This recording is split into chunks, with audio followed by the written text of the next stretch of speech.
Howdy everybody, welcome back to the garage for another Midnight Movie Cigar Club. I just saw The Great Gatsby. If this is your first time watching, I have the duration of a cigar to talk about a movie. So, The Great Gatsby. Baz Luhrmann. This is, I think, the third film of his that I have seen. I saw Romeo and Juliet way back in the day. I did see Australia. I think I may be one of like 8 people that I know that actually enjoyed that movie. So I'm not going to totally bog you down with synopsis on this one.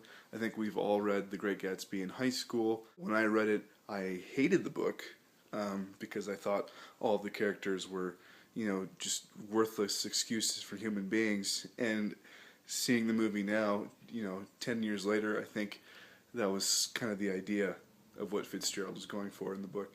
So maybe if I reread it now, I probably would get it, and I probably would enjoy it more, because the movie was fantastic. The movie was fantastic. The things you need to know, that it stars Leonardo DiCaprio as the Gatsby, Tobey Maguire as Nicholas Carraway, and Carey Mulligan as Daisy. If you're one of the 3 people that haven't read the book, basically Gatsby is a super rich dude in the 1920s who has a thing for a girl, Daisy, who lives across the bay from Gatsby's gigantic Hogwarts mansion. He's trying to get her attention, they met years ago, and he's trying to recapture her. She's already married, and so there's a scandal and affair. Anyways, 20s novel fare. What is it that makes the movie so interesting is the spin that director Luhrmann took on it. I know there's been a couple of film adaptations, and most of them stay pretty true to being a period piece.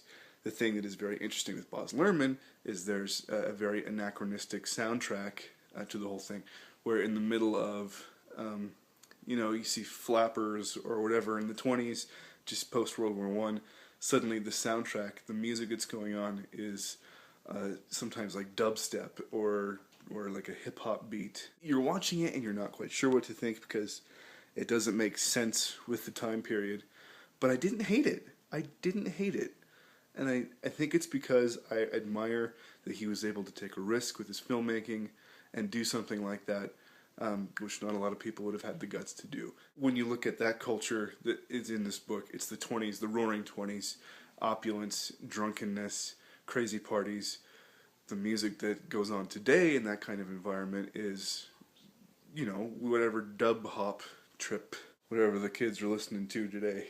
Chip-up. But, it translates. It's a bridge from then to now. So, it'll be a ballroom and then hip-hop, So, it was cool. My wife and I did see it in 3D, and the 3D was fantastic. Usually, 3D, is more of a novelty kind of thing. But with a style that like Baz Luhrmann has, where it's so visual and so, just movement and color and splash, the 3D really added something to the movie.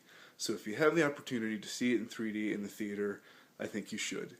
It really did add to the experience. I wasn't sure what to think of DiCaprio playing Gatsby at first. He looks really young still, but the dude's like 40. The first time you meet him, you're like, but it turns out, I thought, he actually grew into the character very well. He needed to sell me on it at first, but I totally bought it by the end. Tobey Maguire's character, people gave him crap for not doing a good job, and I thought he did a great job.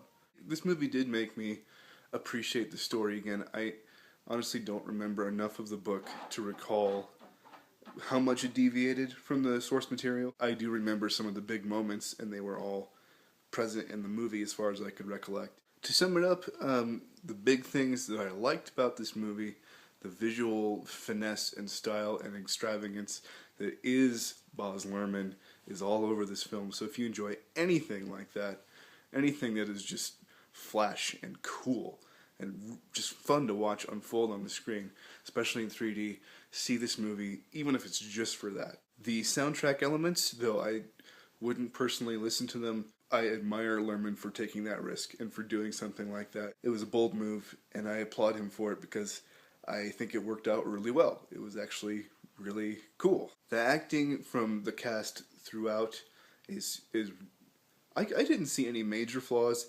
There was a scene, this isn't a flaw, this is a good thing, towards the end of the movie, nearing the climax of the film, where they're all just in a room and it's just a conversation and you feel the tension building in the scene, and it was just so wonderfully done because there isn't a lot of action in the film, but when you get to this climactic scene where everyone is facing down the trouble, facing down the conflict, it was so wonderfully executed.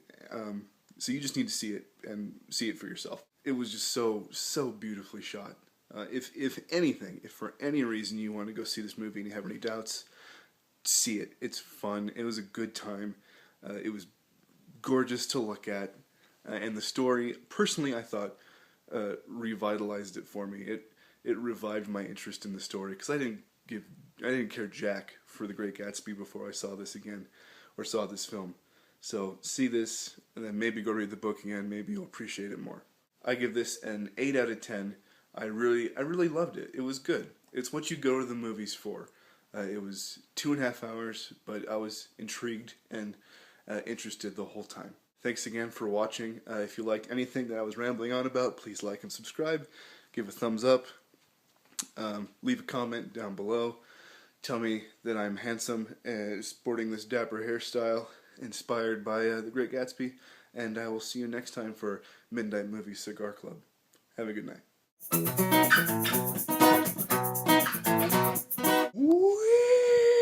hop.